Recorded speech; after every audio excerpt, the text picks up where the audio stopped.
बच्चों, भाग 2 में मीरा खेल में इतनी व्यस्त हो गई थी कि वह गेंदा के पौधे को पानी देना भूल गई।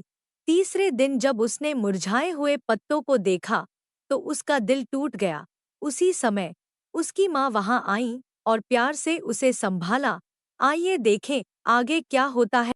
मीरा ने अपनी माँ की ओर देखा। उसकी आंखों में अब भी पछतावे की नमी थी। उसकी माँ ने उसे प्यार से गले लगाया और कहा, कभी कभी मीरा, हम भूल जाते हैं और बाद में उसका दुख होता है। मैं तुम्हें एक कहानी सुनाना चाहती हूँ जो मैंने तुम्हारी उम्र में सुनी थी, जिसे मैं कभी नहीं भूली। वफादार नेवला। एक पंचतंत्र की कहानी। एक बार उसकी माँ ने धीरे से शुरू किया। एक दूर के गांव में एक विद्वान ब्राह्मण और उसकी पत्नी रहते थे।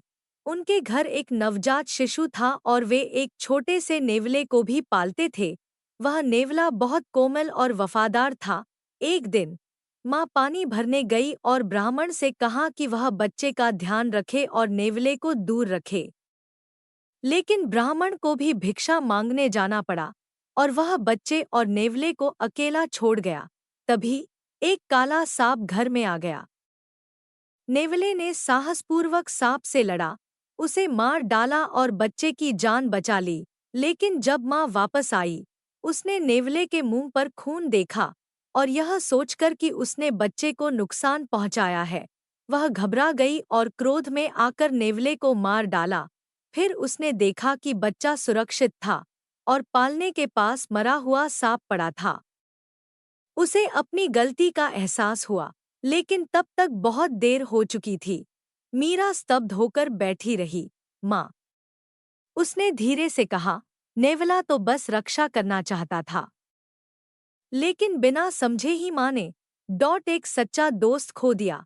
उसकी माँ ने धीरे से सिर हिलाया, जैसे मैंने भी जानबूझकर पौधे को नहीं भुलाया, लेकिन अगर मैं उसका ध्यान नहीं रखूं, तो मैं उसे भी खो सकती हूँ।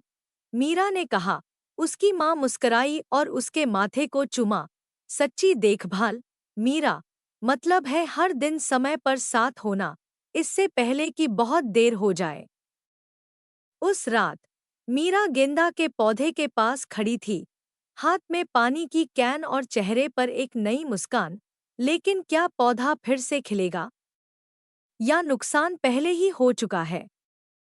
जानने के लिए भाग 4 मिस न करें। अगर आपको यह कहानी पसंद आई हो तो वीडियो को लाइक करें और मीरा व मित्थु की और भी दिल छूने वाली कहानियों के लिए चैनल को सब्सक्राइब करें।